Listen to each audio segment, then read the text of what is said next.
Good afternoon students. तो देखिए हमारा चैप्टर चल रहा था प्राइमरी मार्केट, है ना। और उसमें कुछ पार्टीज़ हम डिस्कस कर रहे थे कि प्राइमरी मार्केट में कौन कौन सी पार्टीज़ हैं जो कि स्टॉक या जो शेयर्स को परचेज़ करती हैं। उसमें देखिए नेक्स्ट हमारा पार्ट आता है stock option, employee stock option scheme, जिसको हम ESOP भी कहते हैं, है ना। तो एक वॉलंटरी स्कीम है जिसमें हम एम्प्लॉयज़ को ऑप्शन देते हैं पार्टिसिपेशन की, कि अगर वो कंपनी में पार्टिसिपेट करना चाहते हैं, कंपनी की शेयर होल्डिंग में, तो वो पार्टिसिपेट कर सकते हैं, है ना। तो इसका बेनिफिट ये होता है कि एम्प्लॉयज़ को ये एहसास कराना कि ये कंपनी उनकी है और ये उनके लिए ही, अपने लिए ही काम कर रहे हैं, है ना। तो कुछ एक्टिविटीज़ इस तरह से की जाती हैं, उनको मोटिवेट करने के लिए उनको स्पेशल इंसेंटिव्स दिए जाते हैं। तो बहुत सारी कंपनीज़ हैं जो इस स्कीम को फॉलो कर रही हैं, स्पेशली जो सॉफ्टवेयर कंपनीज़ हैं वो इस तरह से स्टॉक ऑप्शन या ESOP को जो है फॉलो कर रही हैं। तो इस तरह से भी न्यू इशू मार्केट में शेयर्स इशू किए जाते हैं। उसके बाद देखिए नेक्स्ट आता है बॉट आउट डील्स, कि जब म्यूचुअल एग्रीमेंट होता है बिटवीन द मर्चेंट बैंकर और sponsor and the company, then it is called a bought out deal, कि जिसमें ख़रीदने का, यानी कि ये जो मर्चेंट बैंकर हैं या ये जो स्पॉन्सर बैंक हैं, ये कंपनी से सारे शेयर्स परचेज़ कर लेते हैं, है ना। तो स्पॉन्सर बन जाते हैं। उसके बाद ये पब्लिक को शेयर्स इशू करते हैं।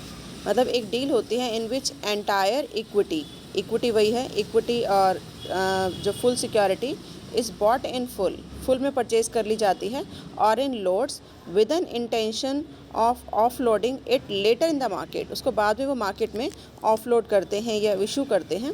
तो इस तरह के जो शेयर्स हैं हेल्ड किए जाते हैं स्पॉन्सर के द्वारा, जब तक कि पब्लिक का पार्टिसिपेशन तैयार नहीं होता, पब्लिक उसमें इन्वेस्ट करने के लिए तैयार नहीं होती। तो इस तरह की बॉट आउट डील्स की जाती हैं कंपनी के द्वारा। इसमें बेनिफिट ये होता है कि जो मर्चेंट बैंकर है या जो भी स्पॉन्सर बैंक है, वो अपने बेस पर, मतलब इन्होंने कितने का लिया, कंपनी से इकट्ठा परचेज़ कर लिया, उसके बाद ये आगे इशू करते हैं, तो दोनों का जो डिफरेंस होता है वो उनकी रिटर्न हो जाती है ना। तो सेबी ने 1994 में इससे रिलेटेड कुछ गाइडलाइंस इशू की थी for the reservation of issue, कि इस तरह की जो कंपनी है वो 20% अपनी टोटल कैपिटल का म्यूचुअल फंड में इन्वेस्ट कर सकती है, 24% FIIs में, 20% फाइनेंशियल इंस्टीट्यूशन में, और 10% एम्प्लॉयज़ के लिए जो है वो ले सकती है। तो इसका एडवांटेज यही होता है कि इट सेव्स टाइम, है ना, टाइम की बचत होती है, और कॉस्ट ऑफ इशूइंग कंपनी कम होती है, क्योंकि रिटेलिंग का काम उसके पास ख़त्म हो जाता है। तो बहुत चीपेस्ट सोर्स है, बहुत क्विकेस्ट सोर्स है फाइनेंस का। And it also helps the entrepreneurs who are not confident enough to raise the fund, कि जो डायरेक्टली जो है वो अपने फ़ंड को रेज़ करने के लिए कॉन्फिडेंट नहीं होते, उसके लिए ये काफ़ी बेनिफिशियल है। और इन्वेस्टर तो बेनिफिटेड होते ही हैं इसमें, है ना, क्योंकि वो प्रॉपर अप्राइजल कर लेते हैं प्रोजेक्ट का, उसके बाद ही डिसीजन लेते हैं वेदर टू इन्वेस्ट और नॉट।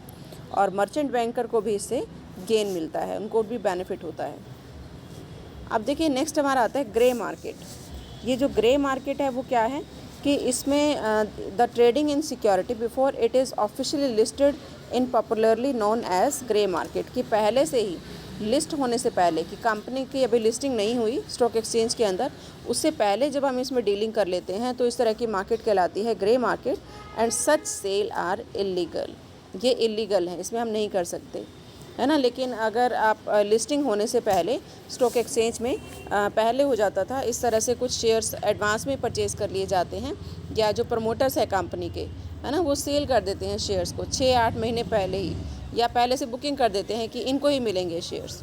तो इस तरह की मार्केट कहलाती है ग्रे मार्केट, और जैसे बताया इट इज़ एक्चुअली इलीगल। उसके बाद देखो नेक्स्ट आता है क्वालिफाइड इंस्टीट्यूशनल प्लेसमेंट।